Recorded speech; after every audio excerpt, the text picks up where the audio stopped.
Hey, this is the F1 Show podcast.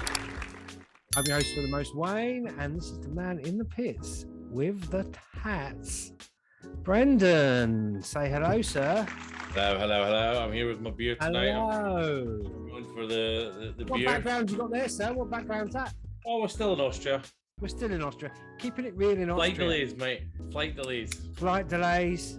Fuel delays. The world has gone bonkers. So Crazy. what we should do is just get on with it, and we should start with the news. Okay. Okay. In F1 news tonight, here we go. Start the music. Okay. In F1 news tonight, an F1 commentator has been suspended for comparing Aston Martin driver Lance Stroll to someone who is autistic live on air. The commentator has since been suspended with a statement from the broadcaster saying, associating autism with a driver's way of communicating was misplaced. In unrelated news, Aston Martin has revealed next year's drivers' lineup: Forrest Gump and Sheldon Cooper. Hey! In more news, following the Austrian Grand Prix, the organisers revealed that there had been a rise in abuse from the crowd. Reports have surfaced of homophobic abuse, racist slurs and sexist catcalling. The race organisers were quick to apologise, saying, sorry, we won't invite Nelson Piquet again next year. Hey! Okay. That's a good one. You got a laugh there. I like that one. Yeah, that was good. Okay. Franz Tost has addressed comments made by Helmut Marko about Yuki Tsunoda. Marko called the Japanese driver a problem child. Franz Tost stated in an interview that he liked problem children and that he doesn't like the holy child. This has ended the baby Jesus' hopes. Oh, that's ran the wrong way, isn't it?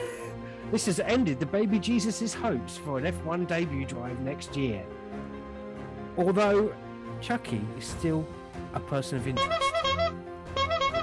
Okay, the delivery was wrong on that one. Anyway. Definitely the music that's messed up your delivery. Yeah, I know. And yeah. And finally, summer's here and the weather is sunny. Why not invite some friends around for a party? Ferrari introduced a new range of barbecues. A new feature includes a timer. Just set the engine running 1.5 hours before you want to cook, and it will be up and ready. It's totally portable and easy to move, even when fully ablaze. That's ran along as well.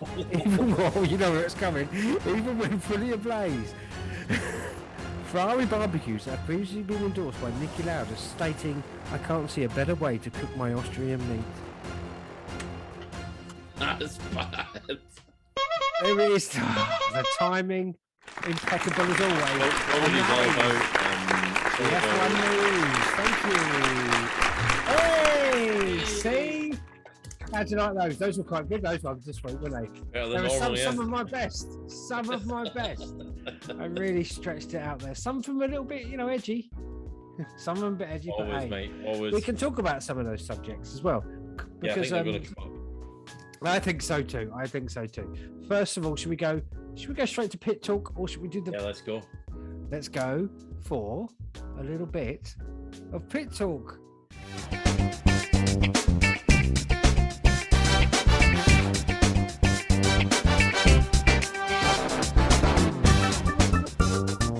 Pit talk.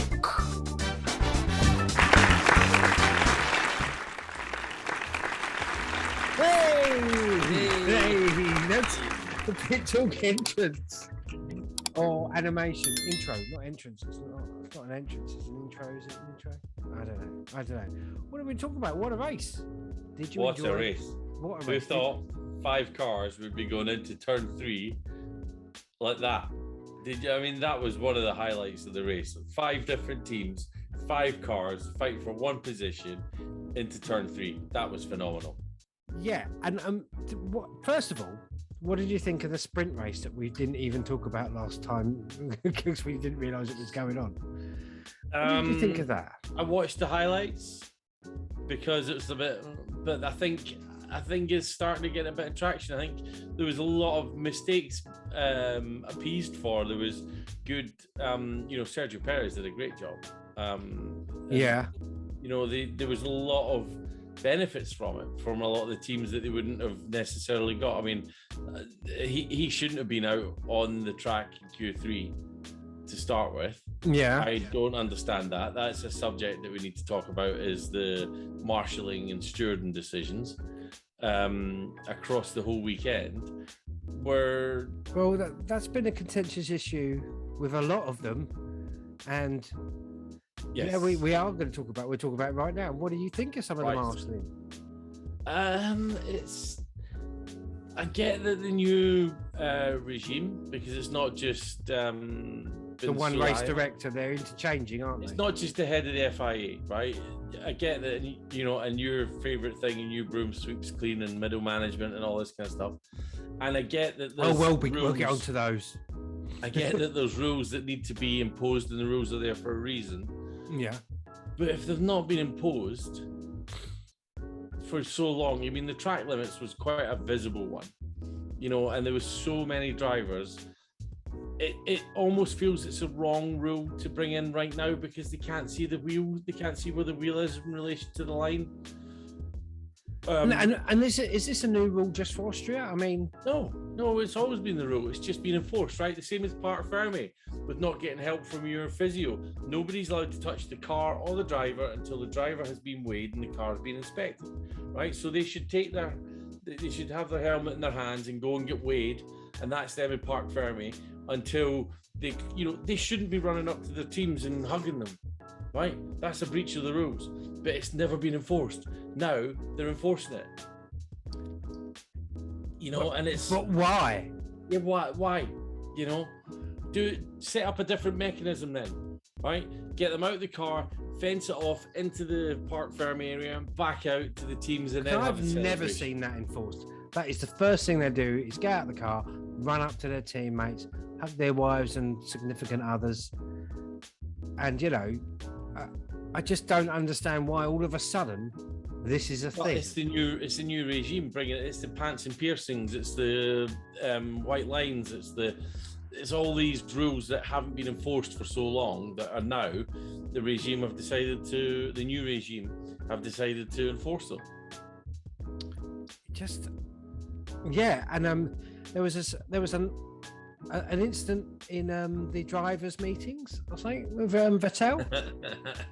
Yeah, did you hear what that was about? No, because I'm not the man in the pit somewhere with the tits. So you tell me.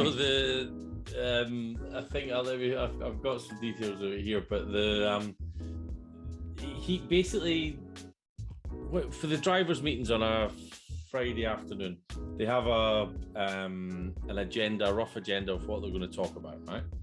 And when you go to a meeting... Oh, I do know what this is about. Tell me. I think I know what this is about. But when you go to a meeting, everyone talks about other stuff before the meeting properly starts. Yeah. So it had gone on for 20 minutes. The preamble had gone on for 20 minutes, and Sebastian was like, "If you're not going to talk about what we're here to talk about, I'm done." And they carried on, so he left. Yeah, and I think he made an exclamatory statement. I put up with however many years of this SHIT, and he just got up and walked.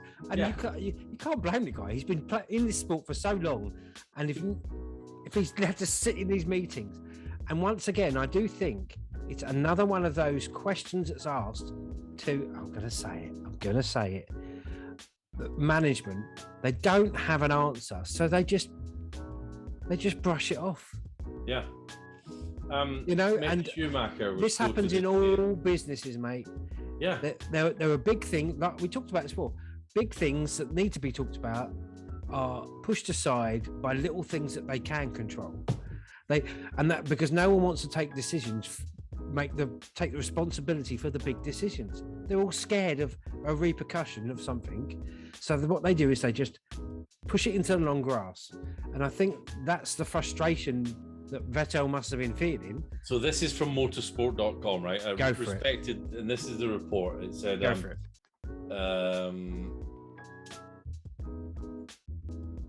it emerged that Vettel's frustration lay with the focus on seemingly minor issues in the meeting, such as track limits and pit entry requirements, instead of having other priorities. Asked about the meeting and Vettel's exit, Haas driver Schumacher said, "I just felt like we were going in circles with some of the things that were being discussed. It was kind of getting longer than necessary. I fully understand the direction from Seb, and I think there were a lot more drivers who kind of felt the need to leave the briefing as well." So he wasn't isolated in his frustrations, but he was the one that stood up and walked out because he's a full-time. Well, this isn't new. I mean, I ain't going to sit around and listen to that crap. If you watch the Senna film, there was a massive.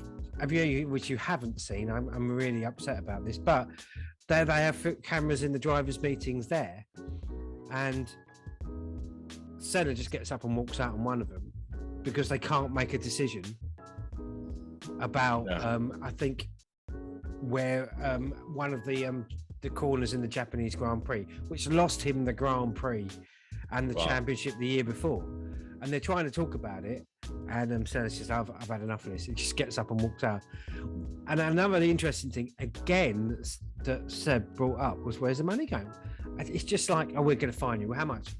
Put a number out of the air and we'll suspend it. It's like, this is pointless. Why don't you talk to the drivers instead of just using the stick every time of some kind of financial penalty, which it wasn't even enforced? We'll suspend it. And so what if he walks out? It's a meeting. People are allowed to walk out of meetings. Imagine getting fined every time you walk out of a meeting. Christ almighty. Yeah, it's what was Seb trying to talk about? There was something he was particularly trying to talk about. I did read about it, and it felt like, and what happens in these meetings, people, like you say, like I say, because I'm not doing all the talking here, people don't want to take the actual full-on responsibility for making a decision on something. And there was something he wanted to talk about, and they weren't getting to it. Find it. They weren't getting to it, and Seb said, "I've had enough of this." But there was a frustration of him saying something like, "I've had 14 years of this," or something like that. And you can imagine every week in, week out, for Fridays, he sits in meetings for years, watching the same kind of behaviour. Yep, and the same people I'm thinking as well, Here we go, see if it's in this one. It's got to be the same people in the same meetings. It just feels like, I don't know, the middle management. Something's gone wrong managerial-wise here since last year.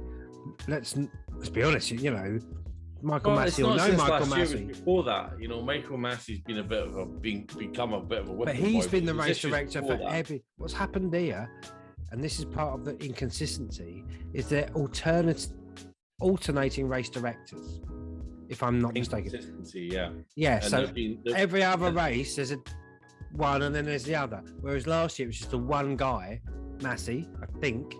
Don't quote me on it. Why can't they be two race directors or two people on the team? But they're not consistent. If one does the directing on one race and is more lenient on that about track limits, etc., and then the next race comes along and it's like being a teacher. I know this. It's like some kids, that teacher's soft, that teacher's more strict. Mm-hmm. Can you see what I mean? People like that, yeah. So there's inconsistency within the rules. I mean, and that must be quite frustrating for the drivers. Yeah. And I could see how it'd be frustrating, especially when they're ramping up the arbitrary rules of, the physio went and saw you 10 minutes before he should. That is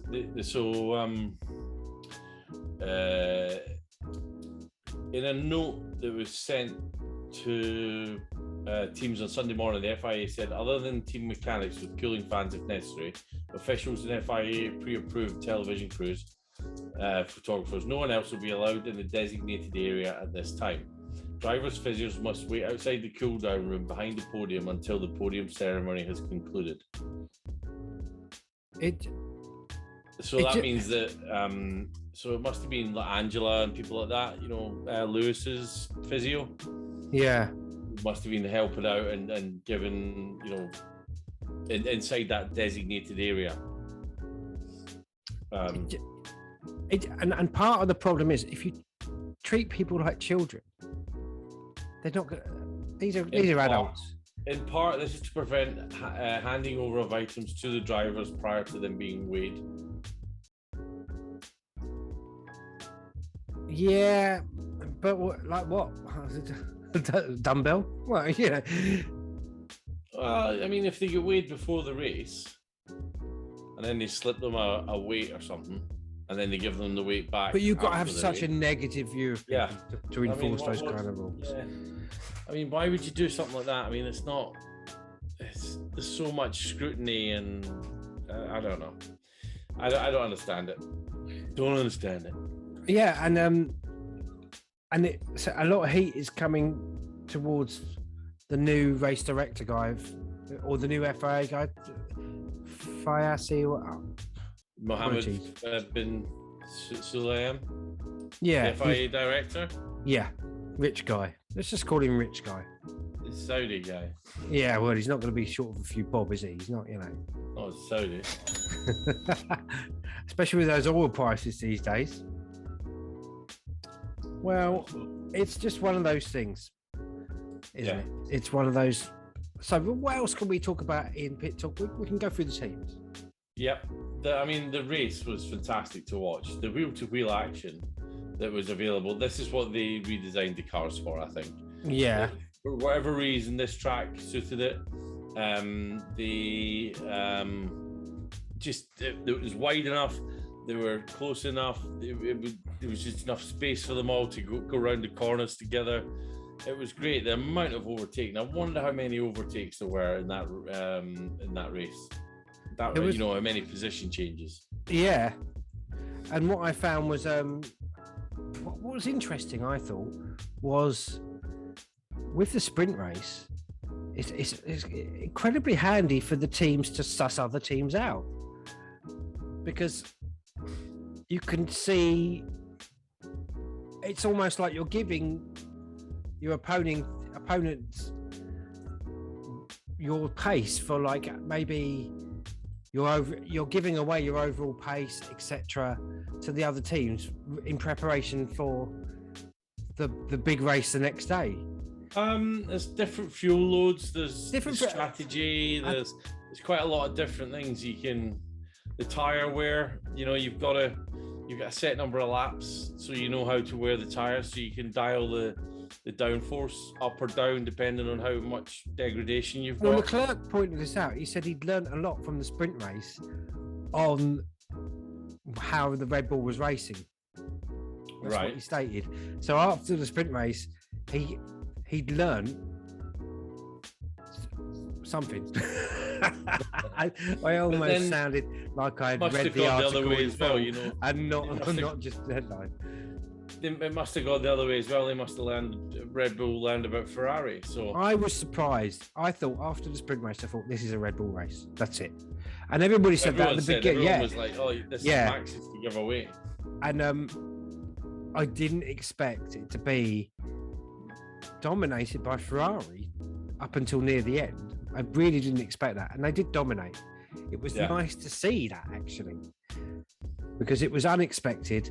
And if we're going to be doing Ferrari, their decision making was pretty spot on. It was confident. It was solid. There was no messing about. There was no shall we, shan't we?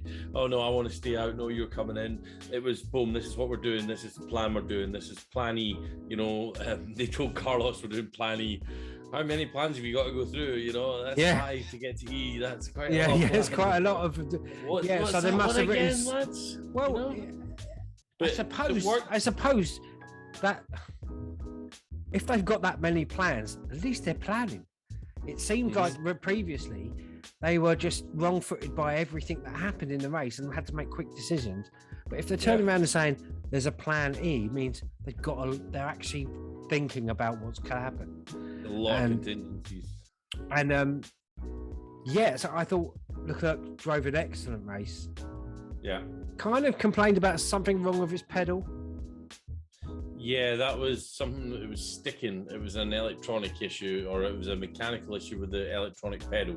So the pedal isn't physically controlled, connected to the engine. Yeah. It's a resistor. It sends a voltage down. But it wasn't being allowed to come back up. So it was getting pushed in by his foot, obviously, and then it should get pushed back out. For some reason, it wasn't getting pushed out. It's a spring. That's a mechanical. It might be a spring, or it might be a magnet pushing it back out. It depends on what kind of potentiometer it is, but it wasn't coming. Potentiometer. Yeah. It wasn't coming out quick enough. Not to say that there's some comparisons, but I had this problem with my my Seat Alhambra last year. My brake was sticking, and I had to hook my foot underneath the brake to pull it back out again when I was braking. Obviously, completely incomparable, but there were suggestions during the race. During the race, that Brundle suggested that this is what Leclerc might have to do, was when he's lifting, get his foot underneath and put it back up again. Yeah, but have you seen how tight that space is? Yeah, I was thinking that. It's not the same as a footwell in a Seat Alhambra.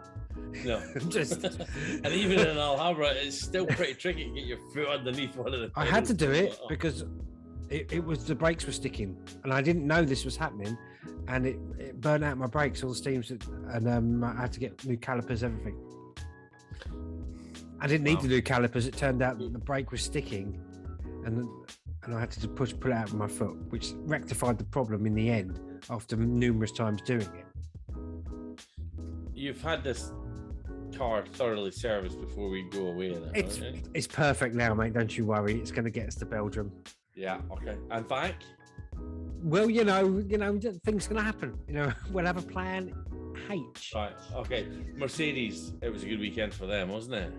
It was, and they're back. They're back. Come on. They are. They weren't even. I don't think they were expecting to be this good.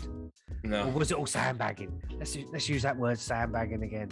It's not a pre-race, it's probably a testing term, that, but it's middle of the season, that one. Yeah, been a long time getting that sandbagging out, haven't they? Yeah. I think great race. Lewis on the podium again. Not really in the hunt for a win, though. Not quite yet, but now they've got a car they can build on, and it's got some speed. But you saw the difference in speed that they've got compared to, when he was wheel to wheel with some of the cars. You could see that the Haas gave him a run for his money up the hill, and well, we could talk about Haas in a minute, because what's gone on there? They've got a rocket ship. Well, no, they did really well at the start of the season. Then it dipped for a little bit, and now they've come back up again. I don't know what little Mick Schumacher's been taking, but he needs to show it around. A sixth place, 2 points places in the row. I mean, they were just, and it almost seemed like they were just line astern. It seemed like that in the sprint, and they were like, we're going to be in this position till the end. We're protecting this position because this is where we want to start in the race. But Mick had a pop at Kevin for not letting him through. Did he? Yeah. He's let me through on the faster car. You got to, that's got to make Kevin proud. He's got to say, look, this is my man. Yeah. And you can't knock K-Man, can you? You can't knock him. Oh, my you can't knock that guy. Yeah. What I found interesting was this line astern tactic they had, where Schumacher was using the DRS it was giving him, and when K-Man got too far ahead, he told the team, "Tell him come back because I've got Hamilton behind me." In the end, he was going to get past anyway, but I need the DRS. I thought it was great teamwork there. That team is. They're brilliant. Have you seen the Top Gunthers? All the memes. I think I saw one. Yeah. You gotta love Gunther, though, haven't you? I mean, Gunther's man. He's a legend. What about Alpine? What do you reckon on Alpine? They're just happily cruising along. Ocon did well. Yeah, they both did. I think they both did So he's come up with Gunter from Friends.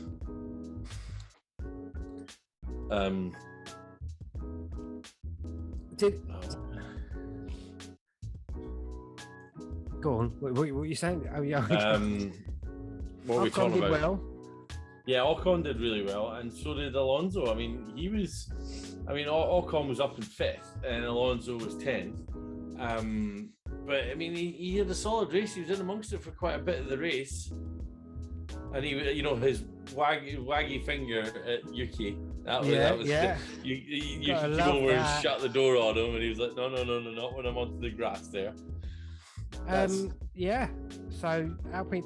So McLaren 7th and 9th. I'm quite surprised that I didn't realise Danny Rick got in the points in the end. Yeah, he did. I think they were quite surprised at that. I don't think they were expecting to do that well. I think they know they've got some car issues. There's something going on that they've had issues. Some issues, all right. And we all know what that is. Yeah, well, that driver issue aside, but they had major issues with the brake system on at the free practice and quali. Excuse me, Lando bailed and went to the pits early because of it, and you could see he wasn't happy with the brakes at all, which it's going to knock your confidence. So for him to get P7 was good going, I think. He's always going to finish, even on a bad race for him. Yeah, even if he's got.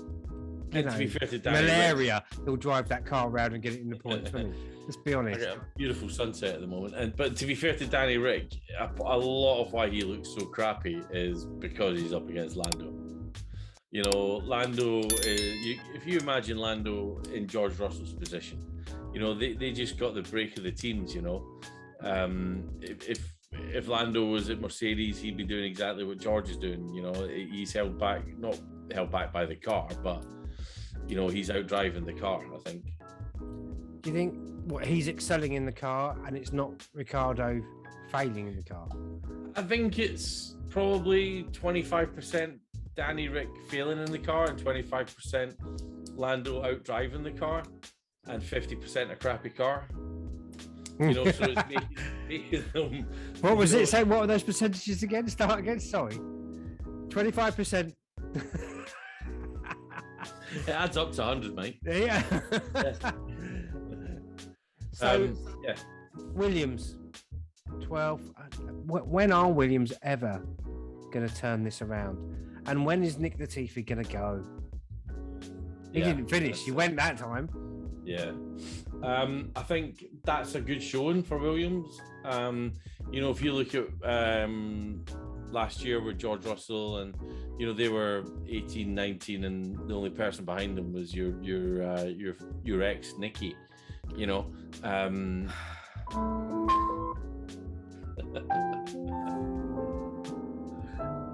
My Nicky. Anyway, what? Anyway, go on. He's long gone.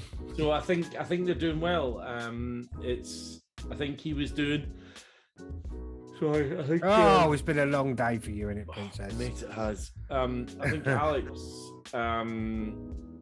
benefited from having the new package on the car. Yeah. Finally, we got to see that new side pod action. Yeah, as we say. Good. Yeah, looked quite good. And what else? What other teams we're talking about? Aston Martin. We done that. Aston Martin. So a couple of things to talk about them in the news. Obviously, a lot of rumours about Seb Vettel at the moment. About him, he said that there's going to be a conversation. There's going to be conversations in the coming weeks, then an announcement. Pretty soon. I think he's out, isn't he? Seb. Well, possibly, yeah. But there's some left field ones coming from good sources, like the BBC apparently said that he's in the running for a seat at McLaren. I've heard that rumor too. Yeah. Another one was the Lance Stroll comment, as you heard in the news earlier. The Lance Stroll comment made by an Austrian commentator. Oh, it was a Belgian commentator, wasn't it, on the French channel? Oh, was it not? Yes. My apologies, people. That's terrible. And did you read the comments? The article I read had the comments underneath. and they're saying it wasn't an insult to lads, it was an insult to people with autism. Well, yeah. I think I can't. I don't know. I think everybody just gets their knickers in a twist about a lot of stuff. Don't get me wrong. He's a commentator. He shouldn't be saying that. Yeah. But it is what it is. I don't know. I think people just. It's the Twitter sphere. And here's the thing. This is controversial. Okay. There's a lot of talk over the Austrian Grand Prix about the fans. Yeah. And the abuse was doled out. And the abuse doled out. Now, what is this a new problem? I mean, is it just what's happened here where it's all of a sudden come to light? I think, like a lot of things in life now, you hear about it a lot quicker with social media. I think that people see the result of what happens. I mean, they got VIP treatment, you know. I'm not saying that there's something. I'm not saying that it didn't happen to them, or. I'm a cynic, mate. You know me. There's something about this kind of Twitter sphere justice, and we see this quite a lot. We see this quite a lot. You know, it happens in football and stuff. The constant sort of how can I put it?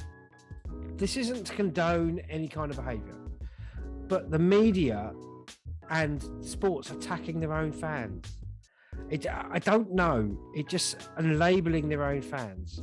But the thing is, right? You've got. I mean, there was 400,000 people visited that site over the weekend, right? Yeah.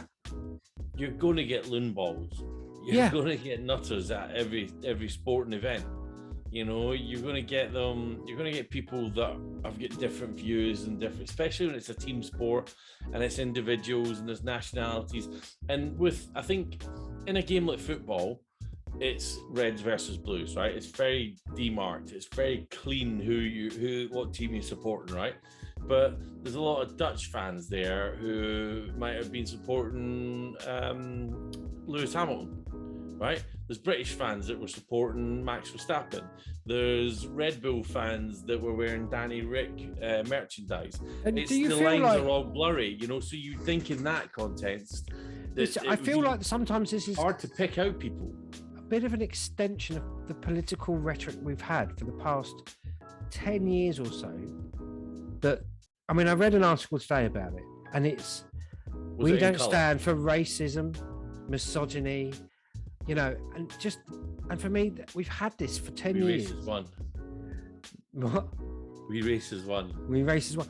But I mean, the political rhetoric from certain sides of it's just constantly name calling each other with labels like this, and it just felt like, what's going on? And then you get situations where Toto Wolff saying that these people should just F off or whatever. He said this in an interview or whatever. And it's like, one, you don't know if any of this is true. You've got no evidence of this. Someone goes on Twitter, says something, and everybody goes, that's appalling. And they immediately take it as true. And then out comes the name calling. You're this, you're racist, you're homophobic, and we've seen this so many times in the political sphere, and it just bleeds into everything. I just think there's something not right about it. Something I don't feel comfortable about it, where sports end up attacking the very people that are paying to watch them. Now, without any clear evidence of any wrongdoing except hearsay. Yeah. And I don't know. There's something not right about it. That's not me condoning behaviour that's atrocious, but I don't know.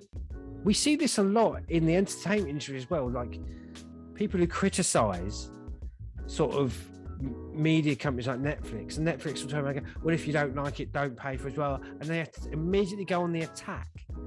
I don't know. It's just something doesn't sit right with me. And if it's reported in the mainstream media, well, they have to feel that they're doing they're doing the right thing, don't they? They have to be seen to be doing the right thing. Well, you kind of hear them say, "We must take action." I mean, and how in the hell are you going to do that? What are you going to do? You're going to check people. At the start of the Grand Prix. You what? Take a knee at the start of the Grand Prix. It's just, how can you stop people saying those things? Once they've paid their ticket and they're in the crowd, we must take action. There is no action you can take. You know, they have different opinions. No, I think there's a burden of responsibility when you buy a ticket to an event to behave in a way that doesn't offend no, yeah. Okay, right. So, how can I explain? I don't know.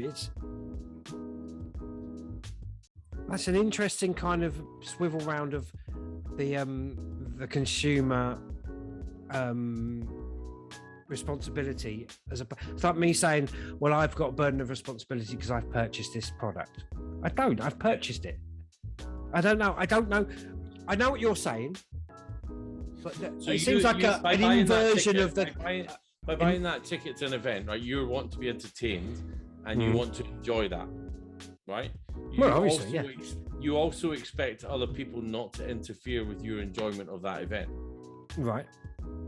So therefore, you have to expect other people to want you not to interfere with their enjoyment of the event.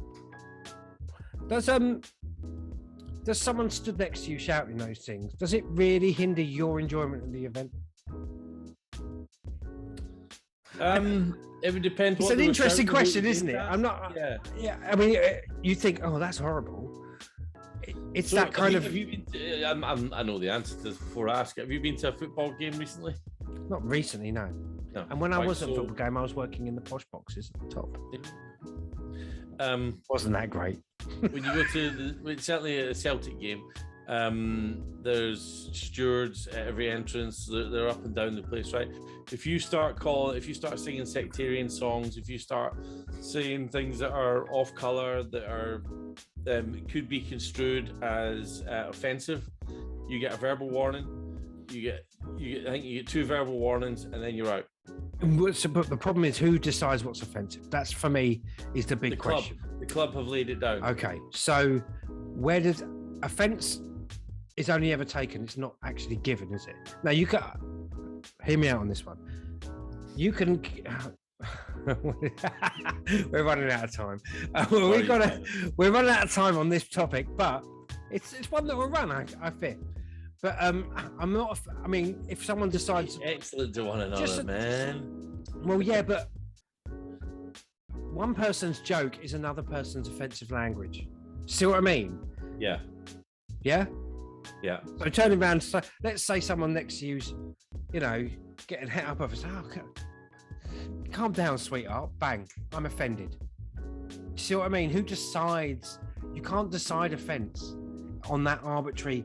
This is deemed offensive, because there's going to be someone that doesn't find it offensive. There's going to be someone that does. Don't get me wrong. I'm not condoning that atrocious behaviour. I'm saying policing it is a quagmire that no one wants to get into. Yeah, well, it's a reality in the west of Scotland because of sectarianism. And on that note, shall we go to good race, bad race? Yeah.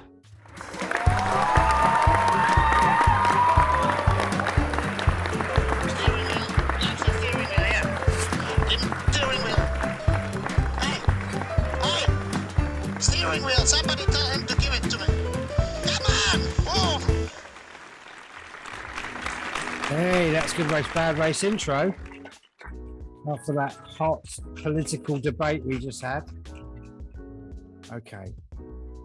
I'm going to start the ball rolling here. I'm going to just make it. Have we seen now the end of certain championship bids by certain drivers? Discuss. Ooh. Are we seeing the end of Mr. Perez's championship bid and the end of Carlos Sainz? Are we seeing them now firmly being put in the number 2 spot? I wouldn't say so. I don't know. I mean, looking at the point standing at the moment, you've got Max 208, Leclerc 170. We're only halfway. You're right. I mean, you didn't say Sergio's that. closer to Charles than Charles is to Max. Yeah. But he's still further away from Max. Yeah, but it's, Charles is. They've both got similar issues. Max has got the more reliable car. Sergio's got the more reliable car out of the two of them. If you look at it like who's fighting who here, if you look at Sergio's battle with Charles, that's a closer fight. Yeah. And Sergio's got less direct podiums, but he's been more consistent. So I would say he's still in. What I'm saying is, second place. As far as the top teams are concerned, the Red Bulls and the Ferraris, are they now going to instruct it's time now? No, I don't reckon. You don't reckon? No. If Sergio and Carlos had won Grand Prix at the start and they hadn't won anything since, maybe, but not now. They've both recently won races. I see Carlos now and Leclerc pretty even Stevens on their race pace and stuff like that. I really do. They're really both pretty much at the start of the season. Leclerc was a lot more comfortable in that car. Yeah, it's harder to separate them than it is to separate Max and Sergio. Considering that Charles was in the team and he was established in the team for a longer period, similar to Max, then the new boys come in. I think Sergio is definitely a little bit further away than Carlos is. Carlos is in the mix with it, I think. He's just had really bad luck. I mean, remember a couple of his DNFs weren't his fault. He got bumped off into the gravel. Yeah. Things like that. So that's not his racing. It's not his. And to have that happen to him quite near the end of the race. Yeah. That's going to hurt. That definitely hurt his championship bid. Yeah. That fire on board there. And we all know what happened, what caused the fire, don't we? What did cause the fire? Wow. Did you cover that in the news? No, I didn't. All right, okay. Maybe I did. I don't know. I give away this is all one hit recorded, okay, people? How dare you? I think obviously the Leclerc had the good race. He had a solid race. He overtook Max Verstappen 3 times. And it was fair racing. There was no problems with Verstappen's car. None of that. Oh, mate. I think it was his car just exploded. The engine just seized and exploded, I think. It was a bit of a moment where it just started to roll back down the hill before he got out of the car. And a little bit of a moment. But he's had some bad luck. Lewis Hamilton, again, he's back, isn't he? Is he? There's Lewis just, and I've read this, I noticed this the last couple of races. He just doesn't understand the racing drivers at the moment. I read an article, he doesn't understand their racecraft. No, he's a different generation. He's literally a different generation. Carlos, that's why Max and Charles can go wheel to wheel and they can understand each other and not end up in the gravel. And they race similar to each other. I think he's too fair at the moment. Do you think? Compared to the way the other drivers are racing. And what I noticed at the start of the race was there was a similar incident to what happened in Britain. 3 cars going it and the 2 on the outside drifting into the middle. And I think it caught someone out again. I think it might have caught out. I'd have to check, but it's caught someone out. And I don't understand that. They're not giving each other room at the start. It was a very similar sort of incident at the beginning of the race. than happened at Britain, which flipped Joe over, where they're all trying to get there was a pinch first line, or and it suggests to me there's not a lot of situational awareness going on there at the start of a race. You must know there's people going to be trying to overtake you at the start of a race. To just drift towards each other, I don't know. And they're not drifting. They're blocking. They're not unaware. They know they've got mirrors. They've got mirrors. I mean, they're not big mirrors, but they've got them. Well, yeah. I mean, and I think this is kind of like Lewis stated. He just doesn't understand the way they're driving. But it can't have been that much different last year and the year before. But maybe last year he was at the front, so he didn't have to deal with it. Yeah, and that's the thing. He's been out there so long, out in the front. He's had like maybe 10 minutes, 2 or 3, 4 laps of battling, and then he's been on his own. For a good 4 or 5 years. Yeah. And now he's back in the pack every race weekend. We've said this before, and he's got to deal with these muppets. Yeah, he's having to fight. He's having to fight Mick Schumacher, and and Yuki Tsunoda and all these. I mean, Yuki's bonkers. He does some crazy shit, that boy. And he... Yeah. And I kind of like him, though. I kind of like him. I totally like him. Yeah, like he's great. He's refreshing and he's unpredictable. And, and that's what you need, just to stir it up a bit. But it's a different style of driving. And I think you're right that Hamilton doesn't understand it. Bad race, Vettel. Yeah. I think... I don't think he's going to be in this much longer. I don't think he's going to be back next year. No. And I don't think. I think AlphaTauri need to sort their stuff out. They're dropping way down. They shouldn't be at the bottom of the midfield. They shouldn't be down. Gasly 15th and Tsunoda's 16th. I think that's performance. It's not driver issues. If they're both together like that, it keeps happening. Gasly was up in the 3s and 4s and 5s last year consistently, but this year he's not. There was a moment at the beginning of the race, and now I'm gonna plead my ignorance. I don't know if it's the start of the sprint or the race now. Zhou Guanyu had a bit of an issue, didn't he? His engine cut out, and I think he had to start from the pit lane for the race. They had to do another formation lap.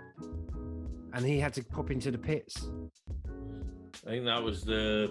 So he said it stopped, and then he got it going again. Do you think maybe a little bit of fear got in him there? Naivety? Fear, maybe? He spent the beginning of the last race upside down halfway into the grandstand.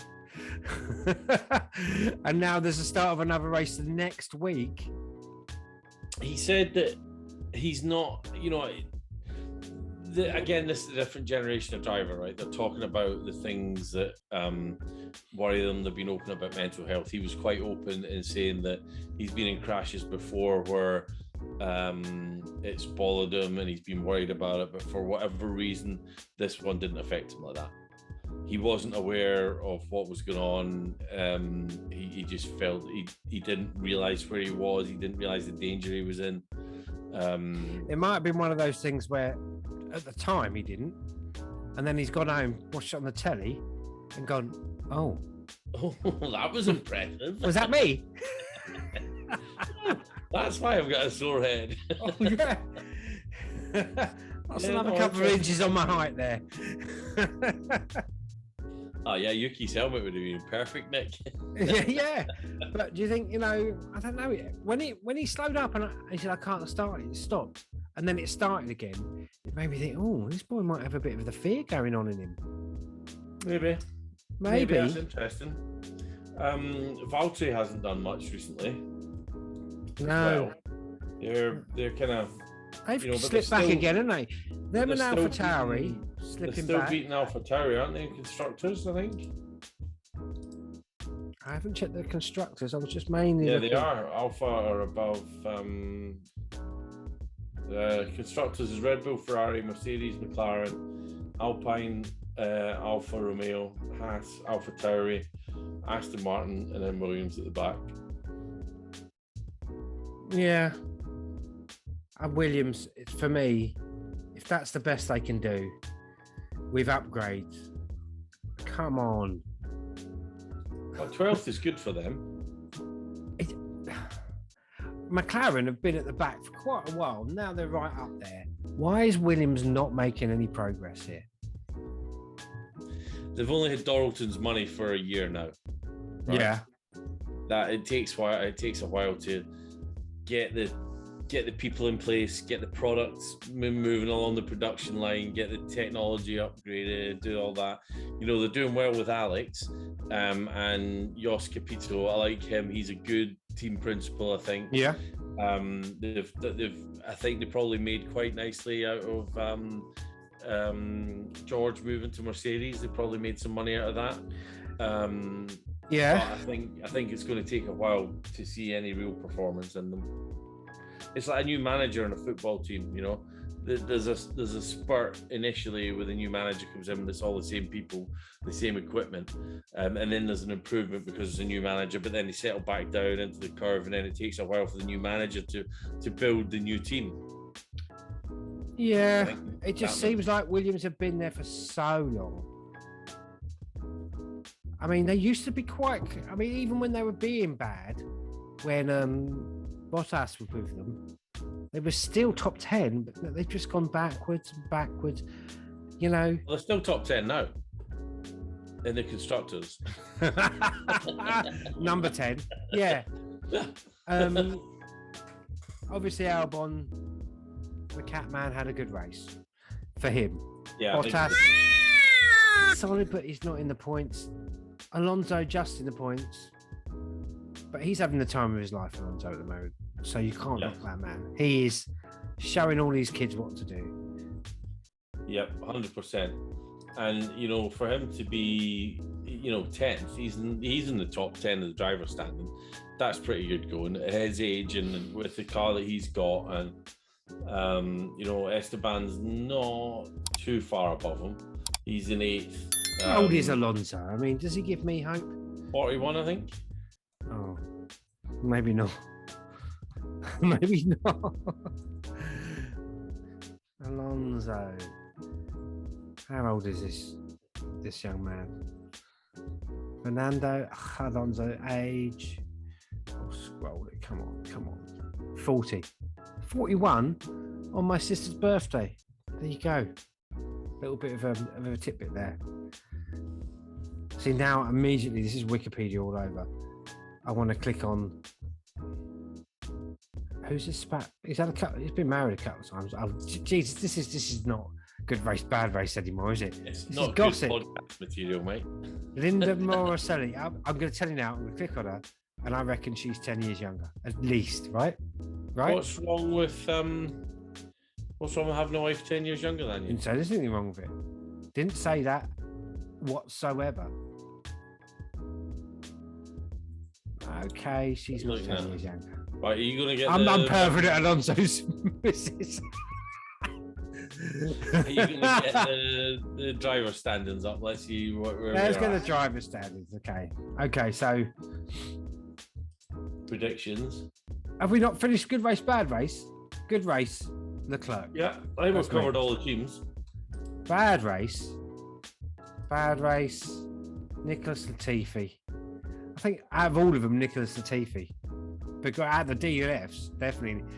I mean, it's not. that wasn't Sergio's fault either. His DNF. I mean, he got a hole punched in the side of him by another car. Yeah, you don't need that. That doesn't help. No. And Carlos Sainz with that lovely little fire that it had going on. Yeah. Sonoda. I just want to make sure we cover everybody for our listeners who's still soldiering on with this podcast. Esteban Ocon. Our friend in Portugal still hasn't been in touch. Drop us a line, mate. Come on. Yeah, come on. I will learn Portuguese, which is... Obrigado. That's it. That's what I just said. I just said thank you. Yeah. Thank you too. Okay, we've done that. Let's do our predictions. We've got to add up our scores, haven't we, really? Yeah. So let's have... Go on. What did you say? Yeah, I said yes. Yes, we've got to do that. We're going to do Get that, the people. scores up. We're going to get the scores up. lap times. And so, right, okay, people, let us results. now enter the world of predictions.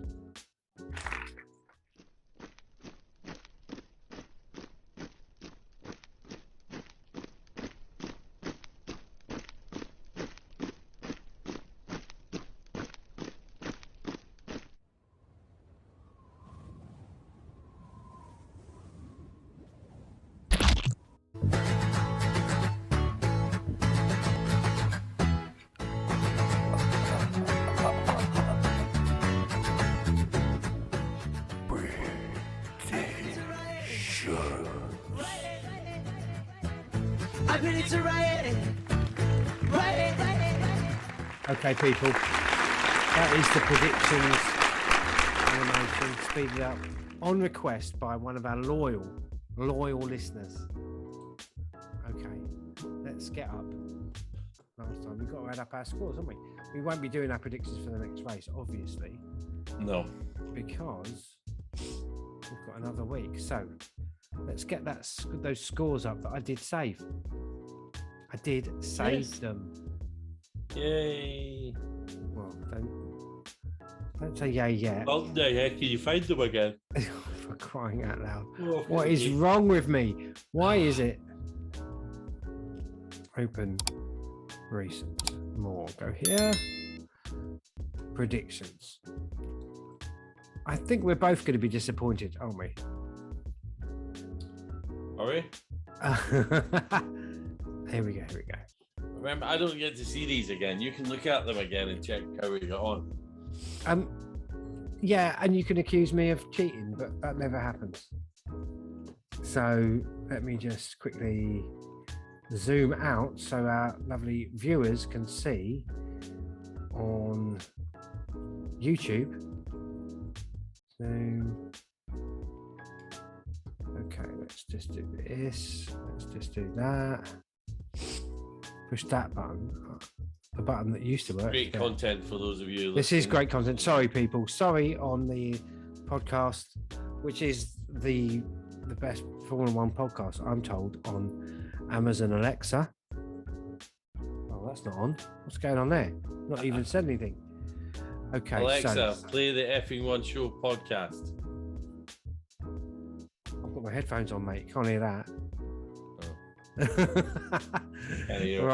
Right. So let me share the screen, people. We can see how I am crushing it with these predictions. Okay.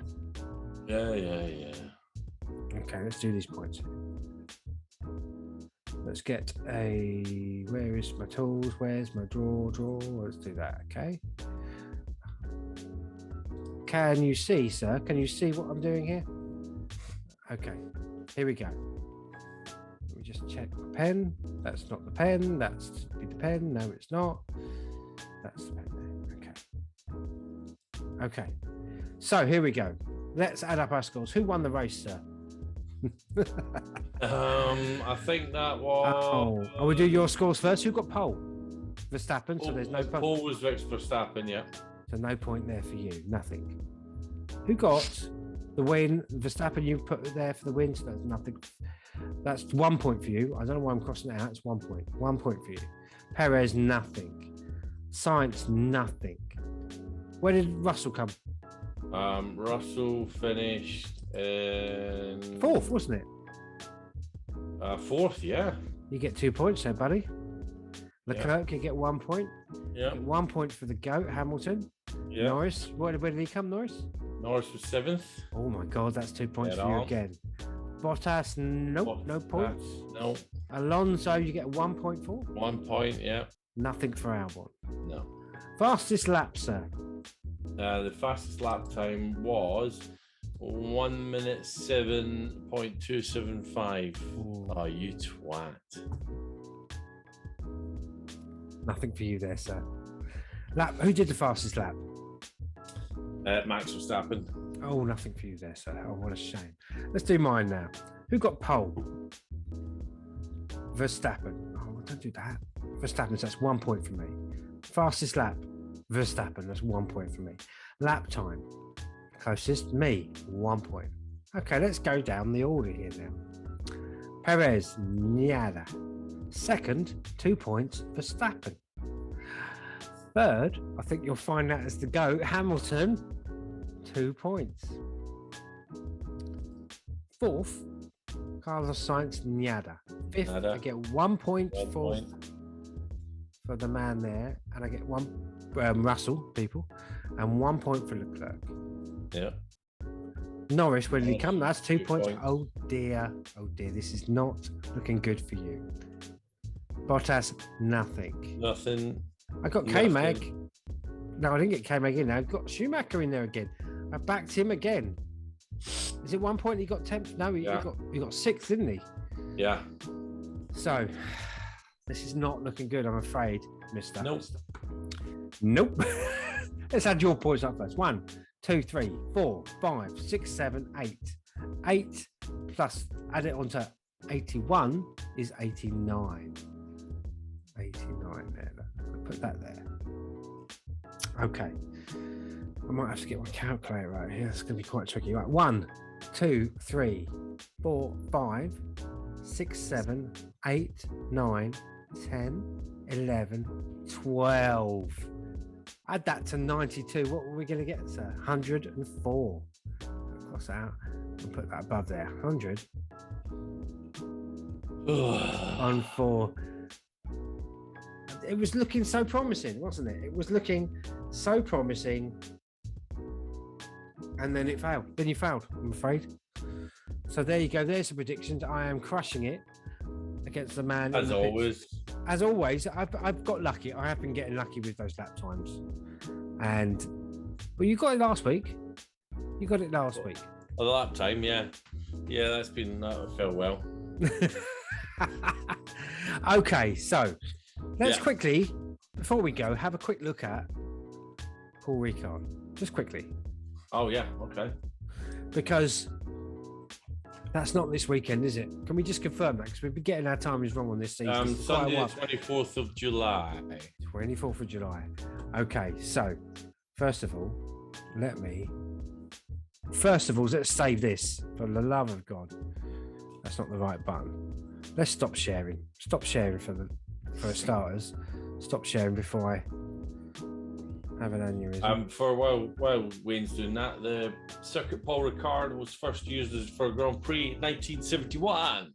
It is 5.842 kilometers circuit length, and the number of laps will be 53, which makes a race distance of 309.69 kilometers. The lap record is held.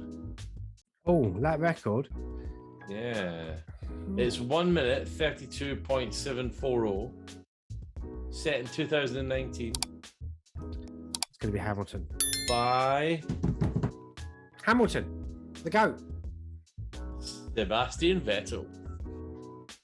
Wow. Yeah, there you go. Wow. Driving a Ferrari there back then, wasn't he? He certainly wasn't driving an Aston. He certainly wasn't driving an Aston. Unless it was the safety car. So 2 DRS zones.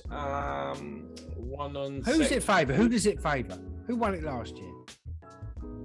Last year. There was one last year. No, showing me the race report for last year. It normally shows the last one, but it was it's all 2019. No way, wasn't on the. I think this is on shaky ground. This race. Anyway. Oh, hang on. This race has been rumoured to be on shaky ground. Yes, it has. Yeah. Is it? I don't like the track. Do you know? Well, it's been a track for a long time. It's been a track since the start, since it was a track. Yeah. It's always been a track. It's always been a track when they made it into a track. And I'll tell you why I don't like it.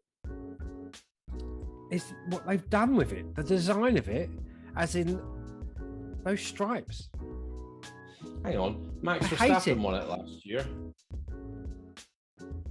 I hate these stripes. I find them confusing. Oh, right, okay. And You don't like the stripes at the sides. You at least bring up a picture so that people know what we're talking about. I'm going to show. I'm going to put that. I'm going to put that in there, right? I'm going to show you the images. I'm going to find an image now. Right now, I'm going to download an image right now. Right? I'm going to put it on that screen right now. Should I say right now again? Yeah. Okay. Okay. And it's going to be low resolution, and you know why. Okay, here we go. It's going to be low resolution. I'm sorry, but we're looking at timings here. Share screen. Don't like it. What's going on with these stripes? That's a bad picture. That's not really helping me contextually, is it? No, but it's proving your point. It's. I find the whole thing quite confusing. Yeah. To look at, and you'll see in the races, and it's just you don't know when they're off, when they're on. It looks ugly. The goddamn track. Why have they done that to the track? I mean, I understand the need for runoff areas, but it never used to look like that. Give me old-fashioned grass Or gravel. Grass, You know, or the gravel track. Don't do this because I do think there's something to it when you give drivers these places where they can safely run off the track. It changes their mentality while racing. Yeah, and that's one of the points that they were making about the track limits. That no matter how far out you make the track limits, the drivers are always going to go to them. So you need to have them somewhere. And or that's they need to be enforced regularly and decisively and consistently. So no. For me, the track limits should hold the penalty of slowing your car down so you know you're going to lose time if you go off those track limits. In the old-fashioned days, you had a curb and there was grass, and you knew you were losing time if two of your wheels hit that grass. That's going to cost you on a lap, so you try to avoid it.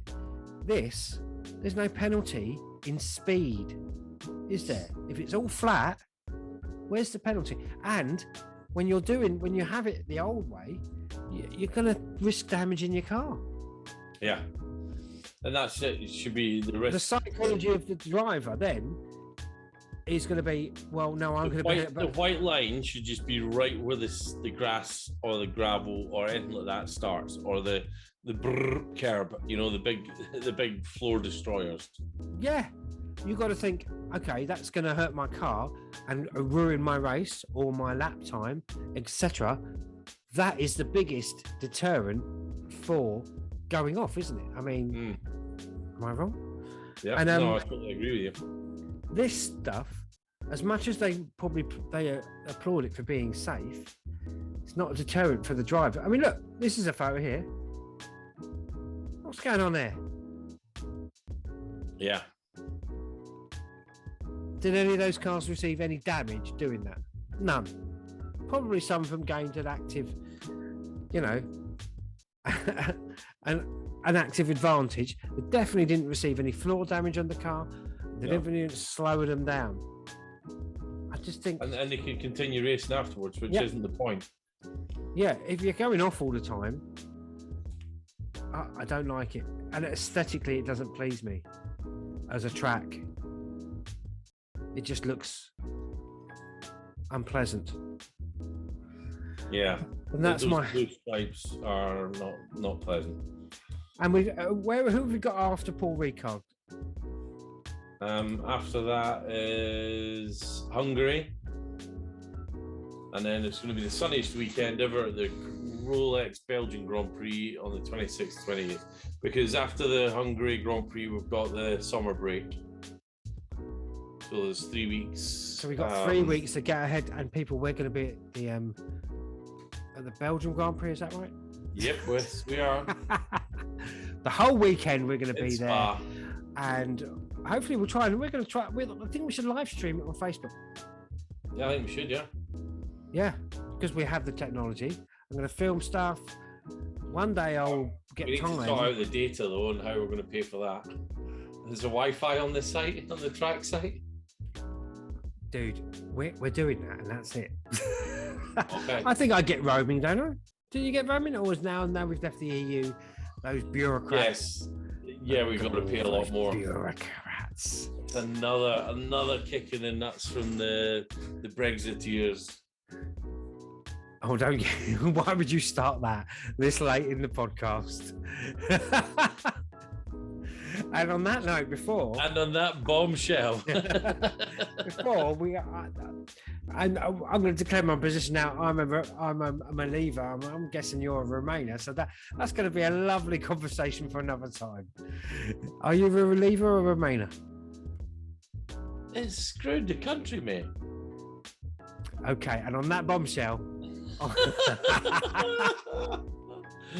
Oh yeah, you'll be saying Boris leaving's a loss to the country now, aren't you? I don't think it makes any difference. We're just going to get a man in a suit who just squawks. A person in a suit. How dare you assume someone's gender?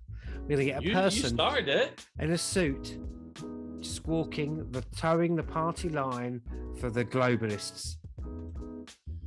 That's mine. And on that note, that's been the end of the F1 Show podcast. We will see you. Emotional. It's been touch base. The monkey with the bam. See, I find that funny, but someone will find that offensive. What's the monkey with the bam? It is the minky. It is the minky? minky. This is not my minky. See, it's always funny. I don't know why. It is a minky with. Okay, on that note, people, we'll see you next week. Bye. Yeah.